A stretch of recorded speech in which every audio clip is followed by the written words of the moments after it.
안녕하십니까. 월간조선 배진영 기자입니다.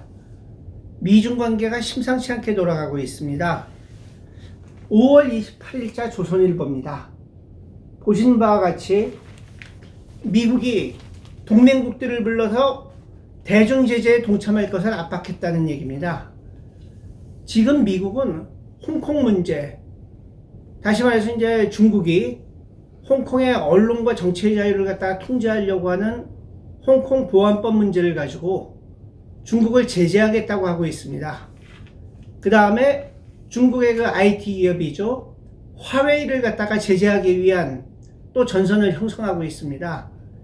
그 화웨이에서 생산하는 스마트폰이라든지 컴퓨터라든지 IT 기기들을 사용하는 게 안보상의 위협이 될 수 있으니까 미국과 안보 이익을 같이 하는 사람들은 화웨이를 갖다가 왕따시키자, 그렇게 요구하고 있는 거죠.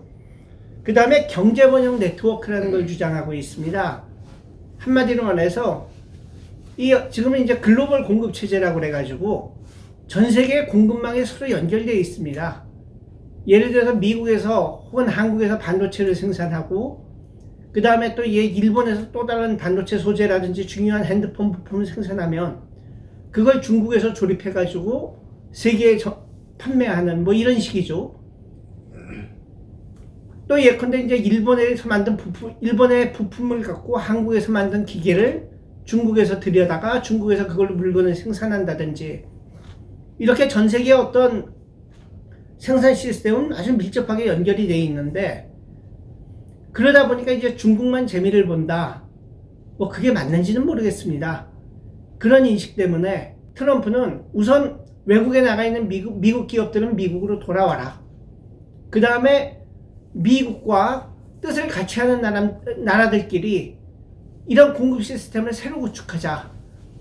예컨대 대만이나 일본이나 이런 나라들이 미국하고만 손을 잡고 중국은 왕따시켜가지고 이 생산 시스템을 구축하자는 거죠.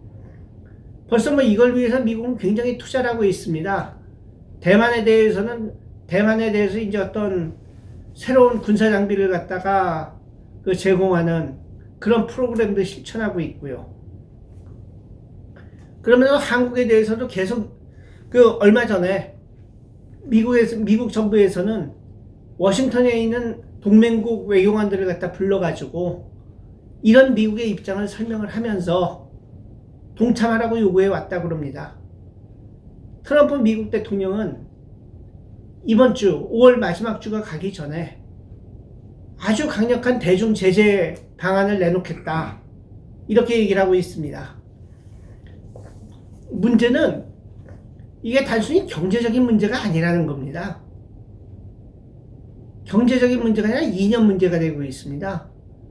미국에서는 지난 5월 20일 날 대중국 전략 보고서라는 걸 발표했습니다. 여기를 보면은 지금 미국과 중국과의 관계에 대해서 뭐라고 얘기하냐면 중국이 우리의 가치에 대해서 도전을 하고 있다, 이렇게 말을 했습니다. 가치에 대해서 도전을 하고 있다. 한마디로 말해서 중국은 여전히 공산 전체주의 국가이고 미국이 지향하고 있는 자유민주주의와 시장경제라고 하는 가치에 도전을 하고 있는 나라다. 한마디로 중국은 미국하고 같이 갈 수 있는 나라가 아니라 미국의 적성국이다, 적대국이다, 이렇게 규정을 한 겁니다.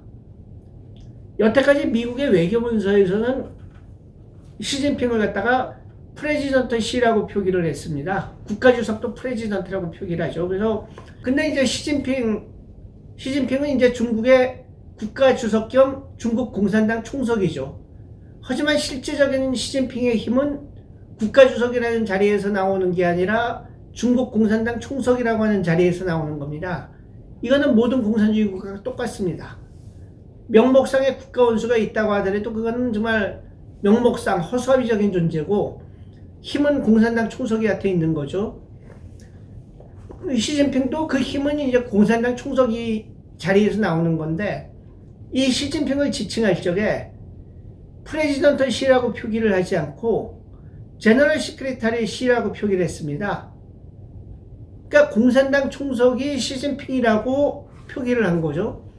말하자면 중국이라고 하는 국가의 대표자라기보다는 중국 공산정권의 대표자라고 하는 측면을 부각시키는 표현이 제너럴 시크리타리 시인 겁니다. 그리고 차이나라고 하는 국가를 갖다가 이 주어로 해서 사용을 해야 되는데 대해서 레짐이라는 표현을 사용했습니다. 정권이라는 얘기죠. 느낌이 다르죠. 대한민국이라고 얘기할 때하고 문재인 정권이라고 얘기할 때 그 뉘앙스의 차이가 느껴지실 겁니다. 조선민주주의 인민공화국이라고 할 때하고 김정은 정권이라고 할 때 이 느낌의 차이, 이건 굉장한 겁니다. 그런데 지금 이제 중국에 대해서는 시진핑을 갖다가 국가주석이 아니라 일개 공산당의 총서기로, 전체 중국 국민의 대표자가 아니라 공산당 정권의 대표자로 이렇게 간주를 하는 표현을 사용했다는 것은 한마디로 말해서 옛날 소련과 같은 존재로 중국을 보고 있다. 미국의 안보, 미국의 번영, 미국의 자유민주주의적인 가치를 갖다가 침해하는 그런 존재였던 것처럼 소련이 중국도 그런 존재라고 규정을 하는 겁니다. 1947년에 트루먼 미국 대통령은 트루먼 독트린이라는 걸 발표했습니다. 그 당시 이제 제2차 세계대전이 끝나고 2년쯤 지났을 때인데요. 소련이 이제 동유럽 국가라든지 이런 데를 갖다가 다 이제 차지하고 그리스라든지 이런 나라에서도 공산 반란을 갖다 배후에서 지원해 가면서 공산 세력을 확장하려고 할 때였습니다. 한 2년 동안 이제 참고 봐오던 트루먼이 47년에 이르러서 더 이상 소련의 팽창을 용납하지 않겠다. 그리고 공산주의에 맞서 싸우는 작은 나라들, 자유를 위해서 투쟁하는 나라들을 돕기 위해서 미국은 할 수 있는 걸 다 하겠다. 그러면서 그때까지 밀리고 있었던 그리스 정부에 대규모 군사 원조를 해주고, 그 다음에 소련하고 국경을 접하고 있으면서 그리스하고 사이가 안 좋던 터키에도 군사 원조를 해주면서 확실하게 미국 편으로 끌어당깁니다. 그게 트루먼 독트린인데요. 흔히 냉전의 시작을 갖다 이 트루먼 독트린의 발표 때부터 계산을 하고 있습니다. 45년 독일이 패망하고 일본이 패망할 때부터 미국과 소련이 여러 가지 측면에서 긴장이 조성되고 갈등을 겪다가 47년 트루먼 독트린으로다가 더 이상 밀리지 않겠다. 그걸 선언한 게 트루먼 독트린이고 그때부터 냉전이 시작됐다는 거죠. 그리고 냉전이 88년, 89년에 끝날 때까지 거의 이제 40년 계속됐는데요. 트루먼 독트린이 끝나고 불과 3년 뒤에 한국에서 6.25 전쟁이 터지죠. 미국 사람들은 한국이 어디 있는지도 몰랐고 한국이 미국의 안보에 결정적인 역할을 한다는 생각을 가진 사람도 많지 않았습니다. 48년 대한민국이 건국할 때만 하더라도 한국은 미국의 안보 이익을 갖는 나라들 리스트에서 맨 아랫부분에 있었습니다. 그래서 주한미군도 철수했던 거고요. 50년 애치슨 선언에서도 한국은 미국의 극동방위선 바깥에 있다고 얘기를 했었죠. 그런데도 불구하고 6.25가 터지자마자 미국이 개입했던 거는 이건 단순히 김일성이 대한민국을 침범한 게 아니라 소련이 전 세계적인 차원에서 공세를 취하는 거다. 그리고 여태까지는 비교적 소극적인 수단을 썼는데 이제는 전쟁이라는 수단도 불사하겠다는, 냉전이 아니라 열전이라는 걸 선언한, 그걸로 간주를 해가지고 한국에 그렇게 신속하게 병력을 투입하고 3년 동안 4만 5천 명이 넘는 전사자를 내면서 싸웠던 겁니다. 그런데 이번에 미국 행정부가 발표한 대중국 전략보고서는 바로 그동안 중국이 경제적으로 발전하면 민주화될 것이라는 기대를 갖고 지켜봤다. 중국이 경제적으로 발전하면 좀 더 세계와 통합되고 좀 더 민주적인 나라, 좀 더 자유를 받아들이는 나라가 될 걸로 생각을 했는데 보니까 그게 아니다.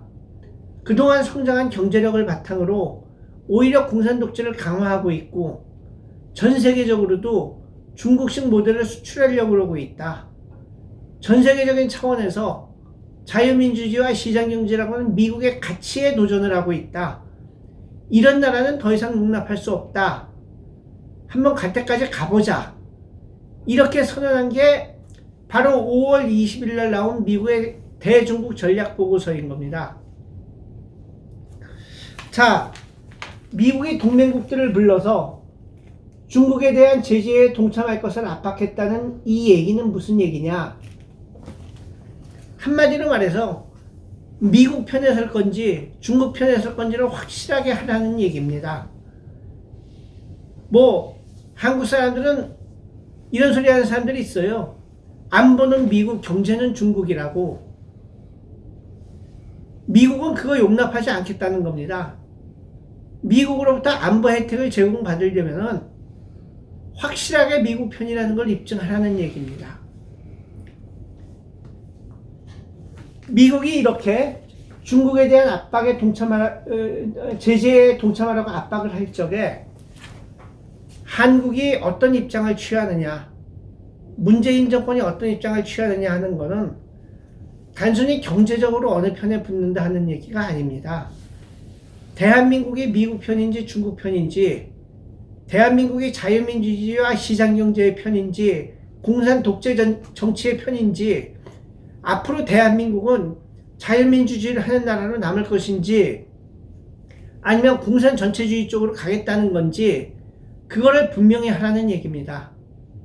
문재인 정권이 어떤 입장을 취할 것인지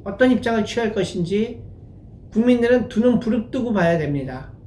그리고 만약에 여기서 어중간한 입장을 취하면서 실제로는 중국 편에 서는 모습을 보인다 그러면은 그거는 우리가 알고 있는 대한민국은 이미 종말을 고했고 대한민국은 조만간 사회주의, 공산 독재 국가, 일당 독재 국가로 갈 수도 있다는 것을 의미한다고 받아들여도 될 것입니다. 정신 바짝 차려야 할 때입니다. 감사합니다.